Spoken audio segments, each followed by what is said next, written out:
Hello and welcome my dear students. I am Rushali ma'am from VM academy classes Nashik. हम देख रहे हैं हमारे 11th का केमिस्ट्री स्टार्ट करने जा रहे हैं। Chapter number 4 structure of atom. ये हमारे सिलेबस का बहुत ही इंपॉर्टेंट चैप्टर है स्ट्रक्चर ऑफ एटम।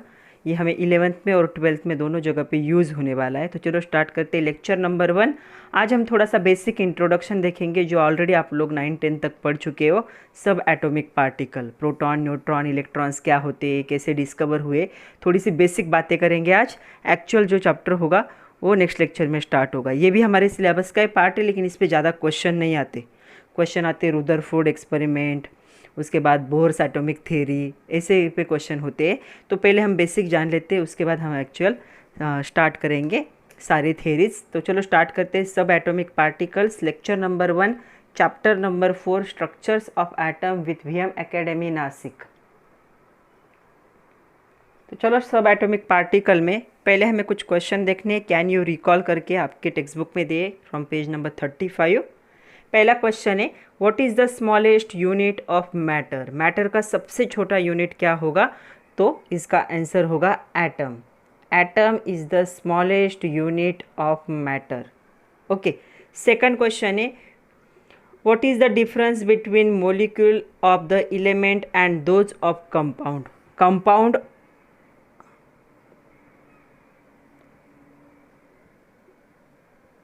कंपाउंड और एलिमेंट के मॉलिक्यूल में क्या फ़र्क है, ऐसा सेकंड क्वेश्चन है। तो दोनों में क्या फ़र्क है, पहले चैप्टर में हम देख चुके हैं दोनों भी। तो क्या फ़र्क होगा? The molecules of an element is made up of atoms of same particle.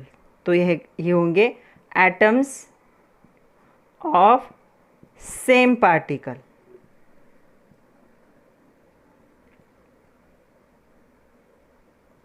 Atoms of same element कहेंगे, पार्टिकल नहीं कहते, एलिमेंट कहते।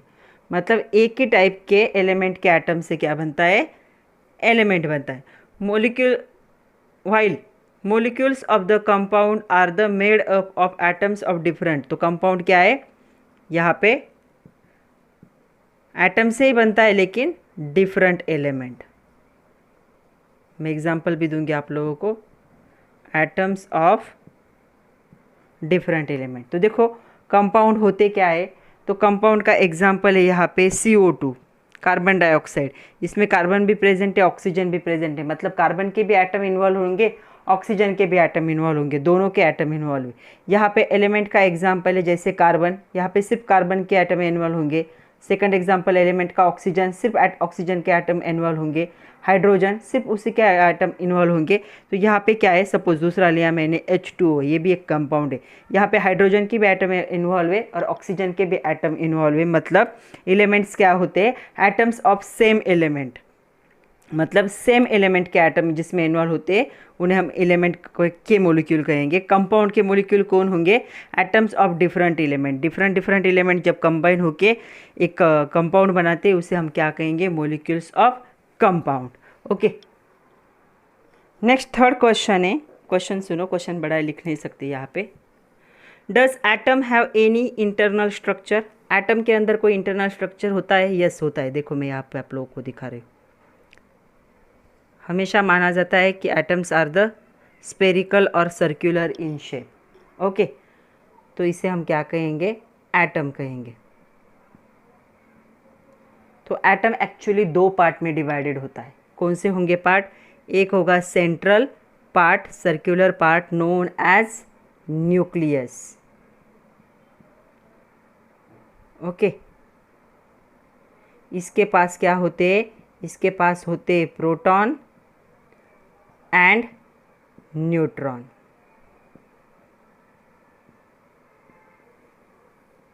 और सेकंड पार्ट होता है एक्स्ट्रा न्यूक्लियर पार्ट, यहाँ पे प्रेजेंट होते इलेक्ट्रॉन।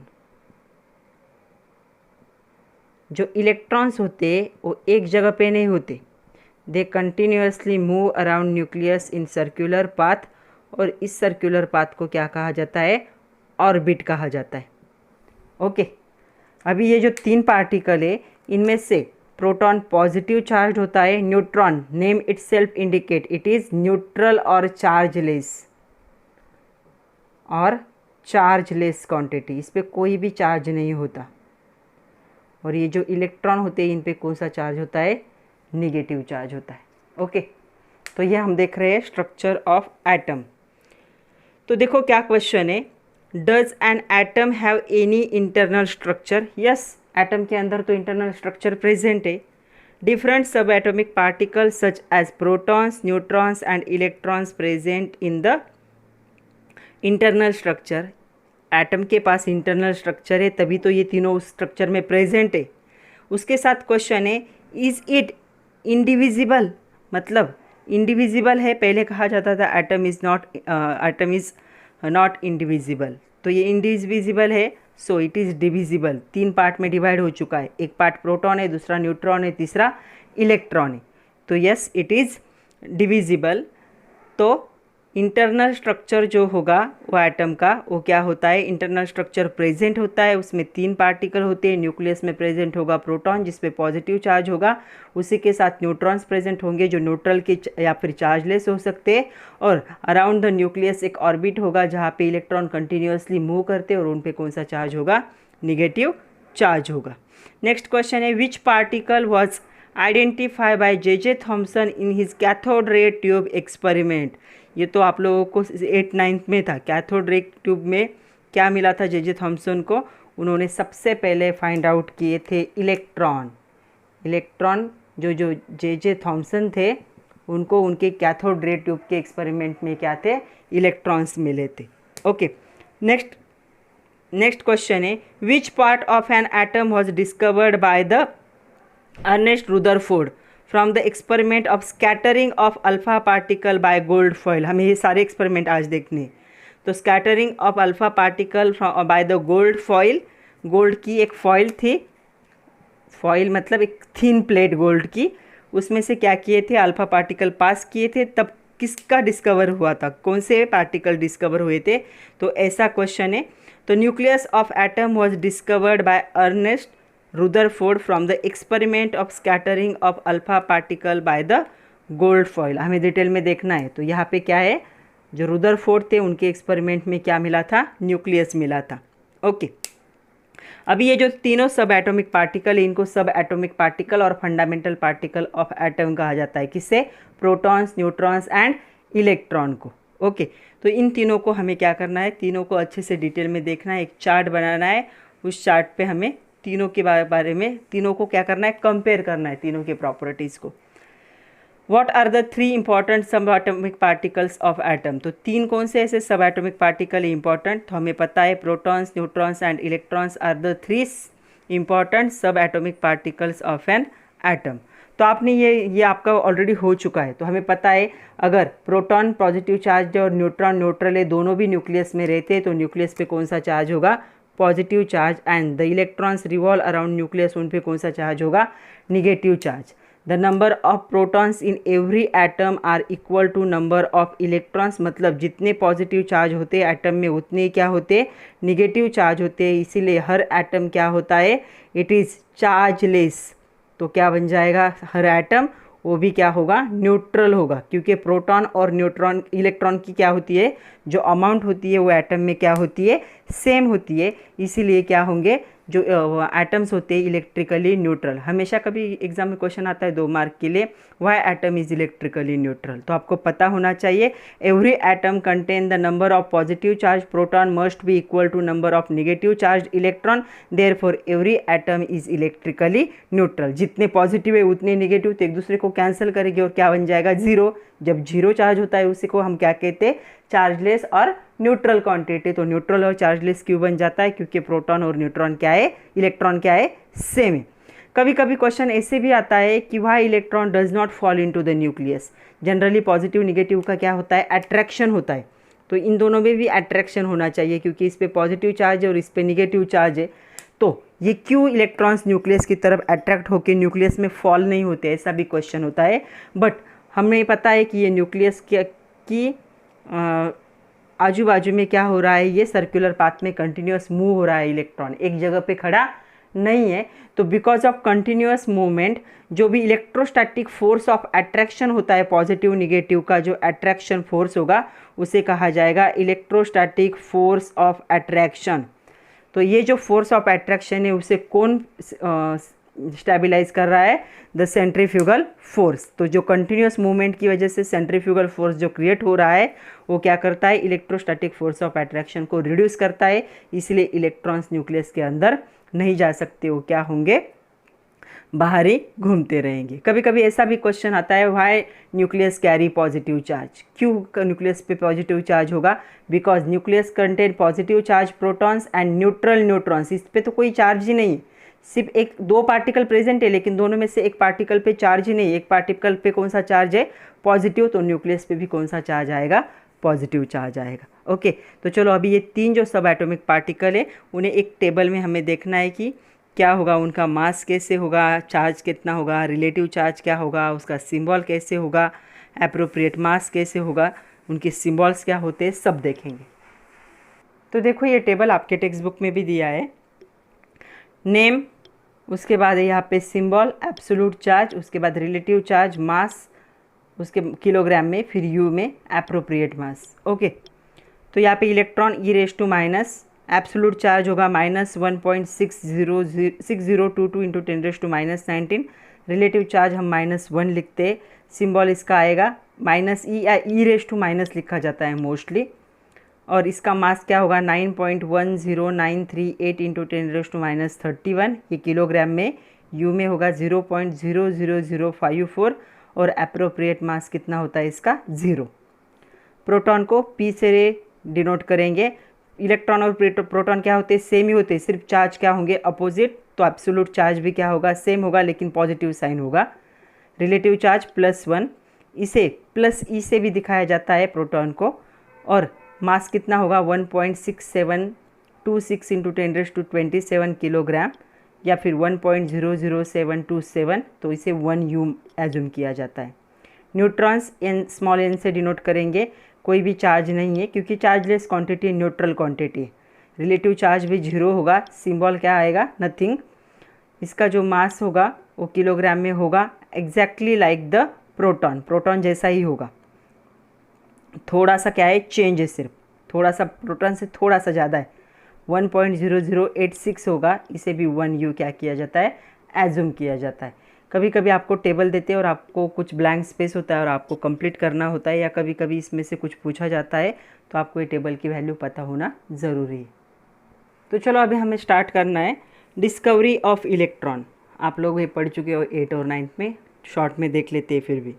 इन द ईयर 1897 बहुत पुरानी बात है। जे थॉमसन नाम के एक साइंटिस्ट थे, वो क्या कर रहे थे? कैथोड रेज के प्रॉपर्टीज़ पे स्टडी कर रहे थे। ओके, ये कैथोड रेज का यहाँ पे दिखाया है एक्सपेरिमेंट का डायग्राम। तो उनका कैथोड रेज के प्रॉपर्टीज़ पे स्टडी चल रहा था। उन्होंने एक कैथोड रे ट्यूब एक्सपेरिमेंट बनाया था to found the cathode ray as a stream of very small negatively charge particle. तो उन्हें जब एक्सपेरिमेंट किया तब उन्हें पता चला कि ये जो कैथोड रेज है उनमें से एक स्ट्रीम निकलता है, कैसे? पॉजिटिव चार्ज का। तो उस एक्सपेरिमेंट में उन्होंने क्या किया था? यहाँ पे देखो पॉजिटिव चार्ज दिख रहा है, यहाँ पे एनोड लगा दिया, यहाँ पे कैथोड लगा दिया। ओके, और यहाँ पे क्या थे? 2 पार्टिकल लगाए हुए थे। Okay, this particles are 1837 times lighter than hydrogen atom. उन्होंने जब इन पार्टिकल को देखा जो कि निगेटिव चार्ज का सोर्स थे, और जब उनको उनका जब वेट लिया गया, मास देखा गया, तो हाइड्रोजन से कितना कम था? 1837 times light than the hydrogen of atom present in all atom. और सारे एटम में क्या होते हैं? वो प्रेजेंट होते हैं। These particles are named as electron. उन पार्टिकल को उन्होंने क्या नाम दिया? इलेक्ट्रॉन नाम दिया। बहुत बार एग्जाम में क्या आता है? क्वेश्चन आता है draw the diagram of cathode ray tube experiment. तब आपको ये डायग्राम ड्रॉ करनी है। कैथोड रे दिखाना है, उसके बाद एनोड होगा वो दिखाना है, उसके बाद रिफ्लेक्शन पाथ दिखाना है, उसके बाद जो एक्चुअल रिफ्लेक्शन मतलब ओरिजिनल पाथ, और डिफ्लेक्शन पाथ दिखाना है। ओके, तो यहाँ पे डिफ्लेक्शन पाथ आपको दिखेगा और उससे पता चलेगा कि ये क्या है, निगेटिव चार्ज पार्टिकल से। ओके, तो इस एक्सपेरिमेंट में हो क्या रहा था वो जान लेते हैं। अभी ये तो पता चला कि यहाँ से कैथोड रेज से पता चला कि इलेक्ट्रॉन्स होते हैं। द रे produce from the cathode of the discharge tube and move away from the right angle towards the anode is right line is called as cathode ray। तो देखो ये जो है ये पास हो रहे हैं, इनको क्या कहा जाएगा, कैथोड रे।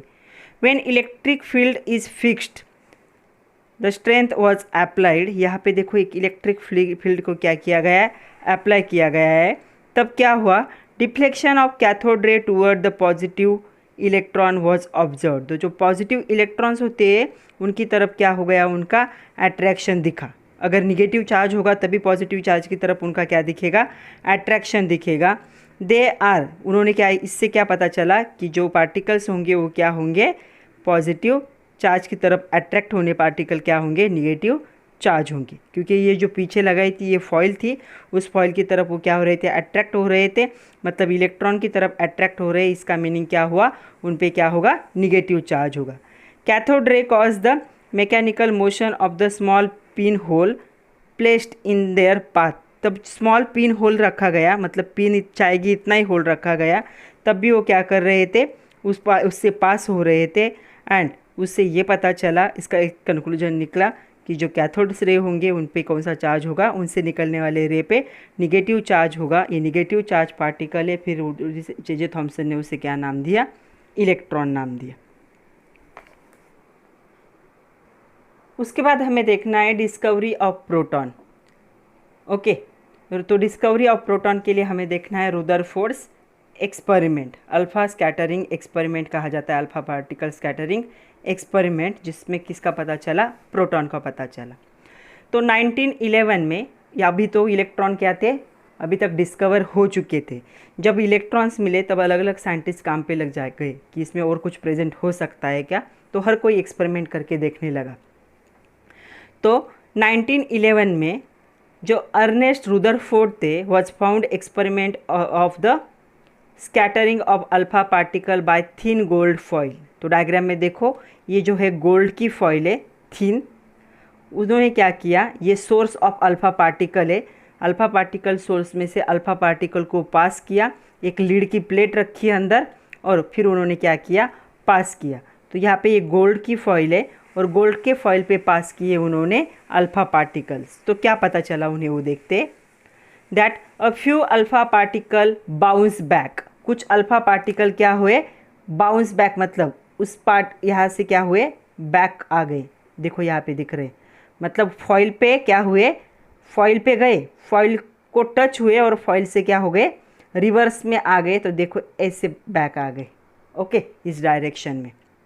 तो some alpha particle bounce back from this he infer that the presence of massive and positive charged nucleus inside the atom। तब न्यूक्लियस ये नहीं पता था, तब उन्होंने लगा अगर कुछ पार्टिकल बाउंस बैक हो रहे, इसका मतलब सेंटर में कुछ तो ऐसा मैसिव पॉजिटिव चार्ज क्या होगा, प्रेजेंट होगा, जो क्या कर रहा है, इस पार्टिकल को आगे पास नहीं होने दे रहा है, इसे क्या कर रहा है, बाउंस बैक कर रहा है। तो इसका मतलब वहाँ पे कोई तो भी पार्टिकल प्रेजेंट होगा।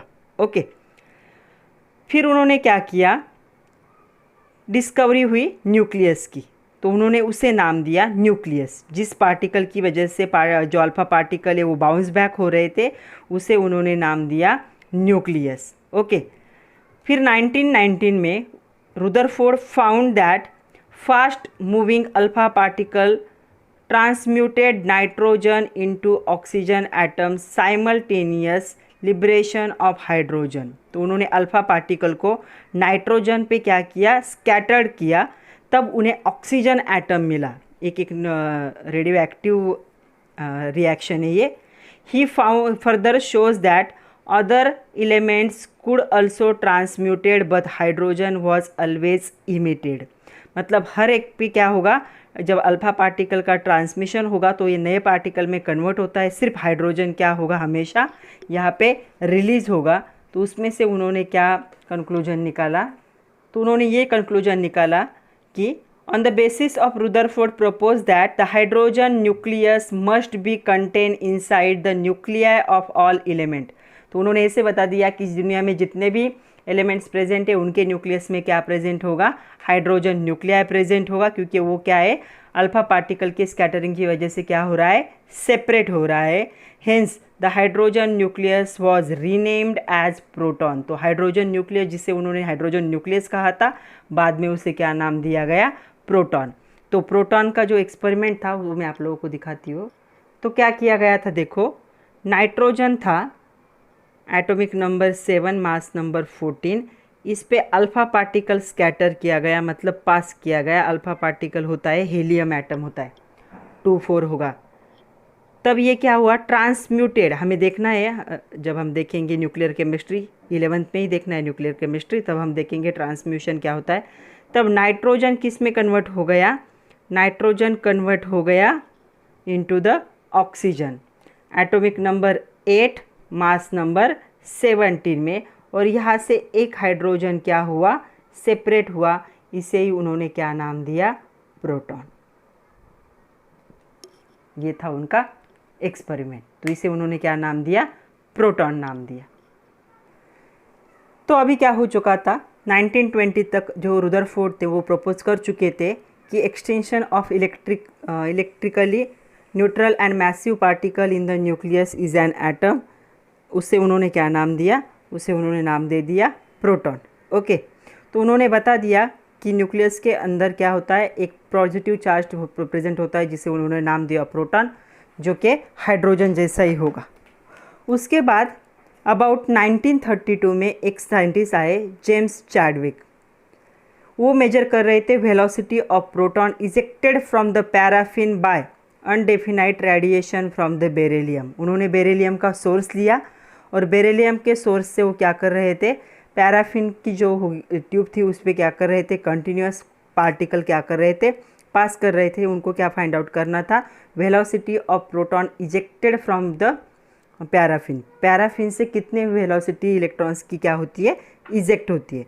From that he determine the, देखो यहाँ पे, from that he determine the mass of the particle of the undefinite neutral radiation. तो उन्हें पता चला कि ऐसे भी रेडिएशन मिल रहे हैं जो कि न्यूट्रल है, जिन पे कोई चार्ज नहीं, ना ही पॉजिटिव चार्ज है और ना ही निगेटिव चार्ज है, किसी की तरफ वो अट्रैक्ट भी नहीं हो रहे और किसी की वजह से वो रिफ्लेक्ट भी नहीं हो रहे, ऐसे पार्टिकल भी प्रेजेंट है, ऐसा उनका ऑब्जर्वेशन था। Which was found to be almost same that of the mass of proton. और उनका मास एग्जैक्टली प्रोटॉन के आसपास ही था, लेकिन क्या थी, ये न्यूट्रल क्वांटिटी थी, चार्जलेस पार्टिकल थे। He name that neutral particle as neutron. Neutral थे तो उन्होंने नाम दे दिया neutron, which was earlier predicted by the Rutherford. तो रुदरफोर्ड ने पहले बताया था कि इसके साथ और एक पार्टिकल प्रेजेंट होगा प्रोटॉन के साथ, लेकिन फाइंड आउट किसने किया, जेम्स चैडविक ने इन 1932। इसे कहा जाता है डिस्कवरी ऑफ न्यूट्रॉन। अभी कुछ स्टेटमेंट है, आपको बताना है कि ट्रू है या फॉल्स है। पहला स्टेटमेंट है,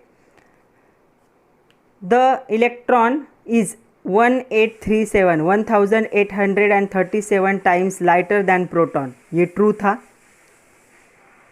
इन Rutherford's experiment, scattering of alpha particle by thin foil, most of the alpha particle bounce back.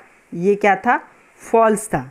क्या हो रहा था, in Rutherford's experiment, scattering of alpha particle by thin gold foil, few particles क्या हो रहे थे, अल्फा पार्टिकल बाउंस बैक हो रहे थे, मेनी नहीं, बहुत कम, क्योंकि न्यूक्लियस क्या था, छोटा सा था, उस पर जो अटैच होगा वो क्या हो रहा था, बाउंस बैक हो रहा था। उसके बाद थर्ड स्टेटमेंट है, cathode ray are the stream of very small positive charge particle. No, cathode ray is the stream of very small but negative charge particle. तो कभी कभी ऐसे भी क्वेश्चन आते हैं, आपको ट्रू और फॉल्स लिखना होता है। अभी हमें देखना है एटॉमिक नंबर और एटॉमिक मास क्या होता है वो देखना है। ये एक्सपेरिमेंट जो थे आप लोग स्कूल लेवल पे पढ़ चुके हो, तीनों भी experiment, discovery of proton, neutron, electron. इसीलिए इस पे ज़्यादा क्वेश्चन हमें 11th 12th में नहीं आते हैं, इसलिए आपके बुक में बहुत शॉर्ट, जो पुराना सिलेबस था उसमें बहुत डिटेल में थे, ड्रॉबैक्स, लिमिटेशंस, एडवांटेजेस सब कुछ था। अभी नया जो सिलेबस है उसमें उन्होंने शॉर्ट में कर दिया है, क्योंकि आगे के टॉपिक इंपॉर्टेंट है। तो यहाँ पे आपको भी जितना दिया है बुक में उतने पार्ट्स लर्न करो, उतना ही अगर एग्ज़ाम में आता है तो उतना ही लिखो। 2 मार्क्स से ज़्यादा पे इस पे क्वेश्चन नहीं आ सकता। इसके आगे के जो ये टॉपिक वो ज़्यादा इंपॉर्टेंट है। तो चलो स्टार्ट करते हैं, atomic number and atomic mass number. तो चलो देखते हैं एटॉमिक नंबर होता क्या है। The number of protons present in nucleus of an atom of an element known as atomic number. Nucleus के एटम के न्यूक्लियस में जितने नंबर ऑफ प्रोटॉन्स प्रेजेंट होते हैं उन नंबर को क्या कहा जाता है, उसका एटॉमिक नंबर। और इसे रिप्रेजेंट किया जाता है by the letter Z. Z letter से इसे क्या करते हैं, रिप्रेजेंट करते हैं। तो हमें पता है अगर एटम इलेक्ट्रिकली न्यूट्रल है तो नंबर ऑफ प्रोटॉन्स क्या होंगे, इलेक्ट्रॉन्स के बराबर होंगे। तो फॉर्मूला क्या लिखेंगे हम, atomic number is equal to number of protons is equal to number of electrons. मतलब इन तीनों में से कोई एक भी हमें पता होगा तो तीनों की वैल्यू क्या होगी, सेम है। अगर कोई एटम है और उसका एटॉमिक नंबर 6 है तो उसमें प्रोटॉन कितने होंगे, 6, उसमें इलेक्ट्रॉन कितने होंगे, 6, उसका एटॉमिक नंबर कितना होगा, 6 होगा। ये आपको पता होना चाहिए। Okay, always written at the left bottom of symbol of element. Element का जो सिंबल होता है उसके लेफ्ट बॉटम में लिखा जाता है। It help to arrange the periodic table. हमारा जो पीरियोडिक टेबल है किससे बना हुआ है, एटम से बना हुआ है। मतलब जो पीरियोडिक टेबल की अरेंजमेंट है वो कैसे हुई है, एटॉमिक नंबर के हिसाब से हुई है। जिसका एटॉमिक नंबर 1 उसे फर्स्ट पोजीशन, जिसका एटॉमिक नंबर 20 उसे 20 नंबर की पोजीशन, जिसका एटॉमिक नंबर 100 उसे 100 नंबर की पोजीशन। तो ये क्या है, पीरियोडिक टेबल में एलिमेंट की जो पोजीशन है वो कौन डिसाइड करता है, एटॉमिक नंबर डिसाइड करता है। And always written at the left bottom of symbol of element. Element के लेफ्ट बॉटम में इसे लिखा जाता है। And always the whole number, हमेशा ये पूरा नंबर होता है, फ्रैक्शन में कभी भी नहीं होता। 6.1, 6.2, 6.003 ऐसा कभी नहीं होगा। हमेशा क्या होता है, ये पूरा नंबर होता है, ऑलवेज द होल नंबर। और फॉर्मूला क्या होगा, Z means atomic number is equal to number of protons is equal to number of electrons. Okay, कभी कभी ऐसे क्वेश्चन आता है, give reason appropriate atomic mass in Daltons is numerically equal to the number of neutrons in the atom। तो जो होगा appropriate mass number वो क्या है, इक्वल नंबर होते हैं क्या, न्यूक्लियॉन्स इन द एटम। ऐसा क्यों? तो जो इलेक्ट्रॉन्स होता है उस क्या है, निग्लिजिबल मास होता है उसका, बहुत कम मास है उसका। They do not contribute much to mass of an atom. Atom के मास में इलेक्ट्रॉन का ज़्यादा रोल नहीं होता क्योंकि उसका मास क्या होता है, एकदम निग्लिजिबल होता है, थोड़ा सा ही होता है। Therefore entire mass of electron is suppose to be presented by the nucleus. तो पूरा मास कौन है, जो एटम का जो मास मेजर किया जाता है वो किस पे डिपेंड होता है, पूरा न्यूक्लियस पे। इलेक्ट्रॉन प्रेजेंट होते हैं लेकिन इन पे बहुत ही ज़्यादा निग्लिजिबल मास होता है, इसलिए ये रिप्रेजेंट नहीं करते। तो किस पे डिपेंड होगा, प्रोटॉन एंड न्यूट्रॉन पे डिपेंड होगा। तो इनको एक साथ क्या कहा जाता है, न्यूक्लियॉन्स कहा जाता है, प्रोटॉन और न्यूट्रॉन को। Hence appropriate atomic mass in daltons is numerically equal to the number of nucleons. इसलिए हर एटम का जो मास है वो नंबर ऑफ न्यूक्लियन मतलब नंबर ऑफ प्रोटॉन का और न्यूट्रॉन का जो मास होगा उस पर डिपेंड होता है। इलेक्ट्रॉन का मास में कोई रोल नहीं होता क्योंकि इसका मास क्या है, निग्लिजिबल है। ओके, अभी हमें देखना है एटॉमिक मास क्या होता है। Atomic mass, the sum of number of protons and neutrons present in the nucleus of an atom is called as the atomic mass number.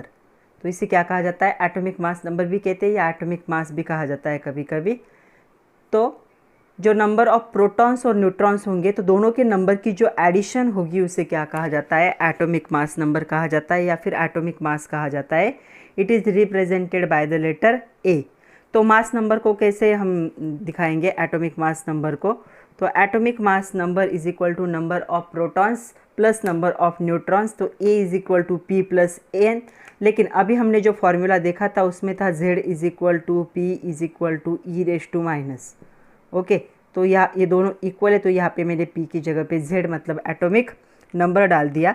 तो क्या हो गया, A is equal to Z plus N. मतलब हमें अगर atomic number निकालना है तो मास नंबर से हमें क्या है, न्यूट्रॉन्स को क्या करना है, माइनस करेंगे तब भी हमें एटॉमिक नंबर मिलेगा। या फिर हमें इन तीनों में से कोई भी दो क्वांटिटी पता है तो तीसरी हम क्या कर सकते हैं, कैलकुलेट कर सकते। तो इसे क्या कहेंगे हम, एटॉमिक मास नंबर या सिर्फ एटॉमिक मास भी कहा जाता है, मास नंबर ही लिख देती हूँ। The sum of number of protons and neutrons present in the nucleus of an atom is known as atomic mass number of that atom represented by A. And what is the formula? A is equal to P plus N. तो चलो अभी atomic number और mass number दोनों देख चुके हैं। अभी हम देखते हैं कि रिप्रेजेंट कैसे किया जाता है। सपोज एक्स नाम का कोई भी एलिमेंट है तो उसमें एटॉमिक नंबर और मास नंबर को कैसे लिखा जाता है। तो एटॉमिक नंबर होता है Z से, तो Z को यहाँ नीचे लिखा जाता है, और मास नंबर होता है A से, तो उसे रिप्रेजेंट करने के लिए कहाँ लिखा जाता है, यहाँ पे ऊपर। एग्जाम्पल भी देख लेते हैं कुछ। तो सपोज़ हमारे पास कार्बन है, कार्बन का एटॉमिक नंबर 6 है और मास नंबर क्या है उसका 12 है, तो ऐसे लिखा जाएगा 6 12। कभी कभी कुछ कुछ बुक में ऐसे भी लिखा हुआ होगा तो भी करेक्ट है, because atomic mass number is return at the left और right top of symbol of element. तो ऐसा लिखा तो भी करेक्ट है, ऐसा लिखा तो भी करेक्ट है, दोनों कंडीशन में करेक्ट है। तो ऐसा होता है रिप्रेजेंटेशन। कभी कभी क्वेश्चन आता है how is atom of an X having atomic number Z and mass number A represented, तो उसको रिप्रेजेंट ऐसे किया जाता है। अभी हमें देखना है कि न्यूक्लाइड क्या होता है। Nuclide, okay, the atom having unique composition as specified by the this symbol is called as nuclide. ऐसे जो रिप्रेजेंटेशन दिखाया जाता है उसे क्या कहा जाता है, न्यूक्लाइड कहा जाता है, जहाँ पे एटॉमिक नंबर और मास नंबर दोनों भी क्या होते, रिप्रेजेंट। कभी कभी ऐसे क्वेश्चन आता है, क्वेश्चन सुनो। अभी क्वेश्चन है, एक्सरसाइज का क्वेश्चन है, if an element x has, x element है, मास नंबर 11, मास नंबर 11 है, and it contain neutrons, neutrons कितने दिए, 6 दिए, राइट इट्स रिप्रेजेंटेशन। तो हमें यहाँ पे Z कैलकुलेट करना पड़ेगा। ओके, इसका एक्चुअल रिप्रेजेंटेशन कैसे था, ZA, उसमें से A उन्होंने दिया है, कितना है, 11। हमें Z कैलकुलेट करना है, हमारे पास क्या है, न्यूट्रॉन से। कैसे कैलकुलेट करेंगे हम, हमारे पास फॉर्मूला क्या है Z का, Z is equal to P is equal to E raise to minus. Okay, ये फार्मूला हम यूज़ कर सकते हैं क्या, नहीं, ये फार्मूला हम नहीं यूज़ कर सकते। हमारे पास हमने दूसरा एक फार्मूला देखा था, atomic mass number is equal to Z plus N। Proton और Z क्या होता है, सेम होता है। प्रोटॉन प्लस न्यूट्रॉन को हम क्या कहेंगे, एटॉमिक मास कहेंगे। तो ये फार्मूला हम यूज़ करेंगे। तो Z की वैल्यू निकालने के लिए क्या आएगा, A माइनस N। तो Z कितना होगा, A है हमारे पास 11, N कितना है 6, तो ये क्या होगा 5। तो इसका रिप्रेजेंटेशन आपको ऐसे लिखना है, सॉरी 7, 5 करेक्ट था।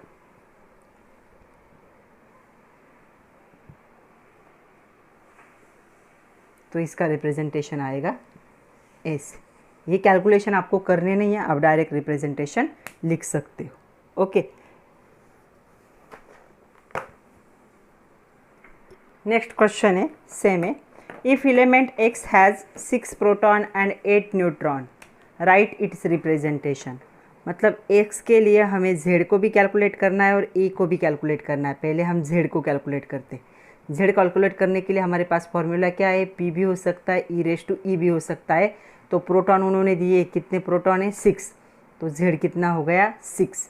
सेकंड हमारे पास फॉर्मूला है A के लिए प्रोटॉन प्लस न्यूट्रॉन। तो प्रोटॉन प्लस न्यूट्रॉन दोनों दिए, कितने, 6 प्लस 8, तो ये कितना हो जाएगा 14। तो रिप्रेजेंटेशन कैसे आएगा, X 6 14।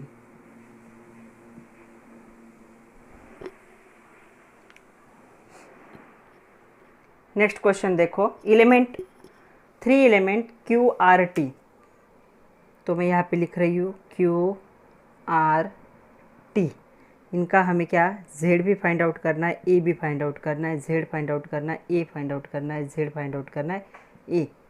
क्या क्या दिया है, इन तीनों का एटॉमिक नंबर दिया है, नहीं मास नंबर दिया है, मतलब तीनों के लिए A की वैल्यू दी, इसकी भी 40 है, इसकी भी 40 है और इसकी भी 40 है। ओके, और न्यूट्रॉन्स दिए कितने, इसमें 22 21 एंड 20। हमें क्या फाइंड आउट करना है, हमें फाइंड आउट करना है z कितना होगा तीनों के लिए। ओके, तो a की जगह पे मैं तीनों के 40 लिख देती हूँ क्योंकि वो ऑलरेडी दिया हुआ है। कलर्ड पेन से लिखती हूँ ताकि आप लोगों को समझ में आए। तो गिवन है ये मास नंबर तीनों का, z फाइंड आउट करना है। कौन सा फार्मूला यूज़ करेंगे z फाइंड आउट करने के लिए?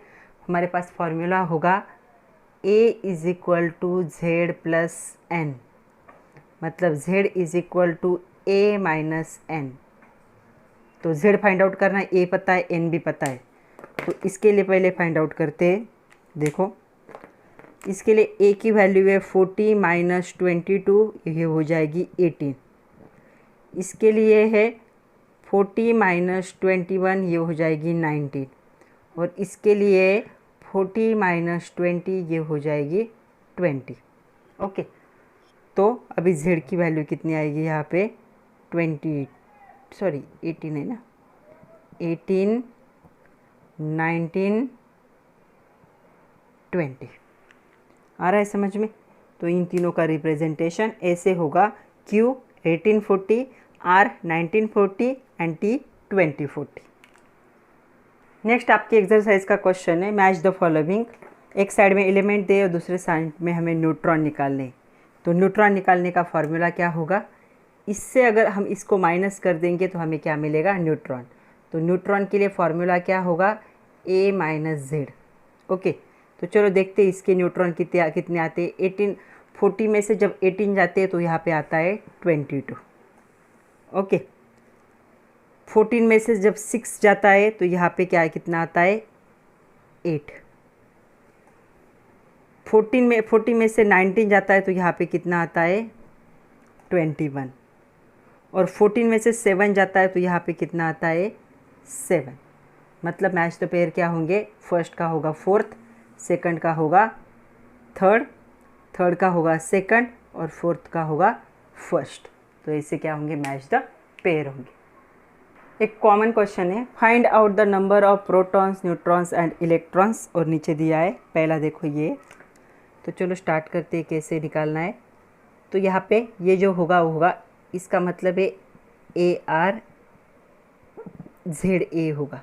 ओके, मतलब इसके लिए Z की वैल्यू 18 है और A की वैल्यू कितनी है? 40 है। पहला हम देखते हैं, Z is equal to P is equal to E। तो मतलब Z is equal to Z कितना है यहाँ पे? 18 लिख देते क्योंकि दिया हुआ है। P is equal to E, मतलब प्रोटॉन भी कितने होंगे? 18 होंगे और इलेक्ट्रॉन भी कितने होंगे? 18 होंगे।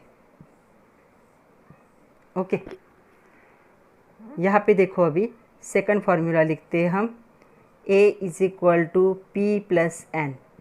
P तो अभी निकाला हमने, so A is equal to 18, ये तो दिया हुआ है उन्होंने, कितना है? 40 plus N। So N is equal to 40 minus 18, तो कितना आंसर होगा यहाँ पे? 22।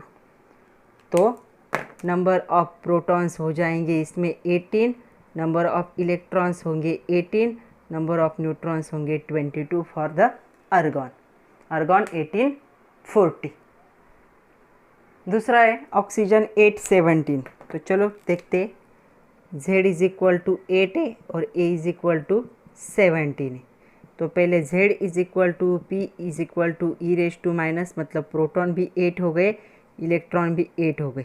ओके, दूसरा फार्मूला था A is equal to P plus N। A पता है 17, P अभी कैलकुलेट किया है कितना है? 8, और N कैलकुलेट करना है। So N is equal to 17 minus 8, तो ये कितना हो जाएगा? 9।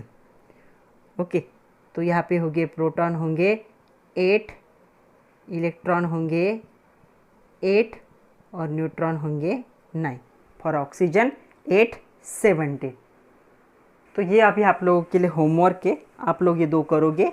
Find out number of protons, neutrons and electrons for magnesium 1225 and bromine 3580। तो इन दोनों का आप लोग कैलकुलेट करो सेम वे से और मुझे आंसर मैसेज करो या फिर कमेंट करो। तो आज के लिए इतना ही था बच्चों।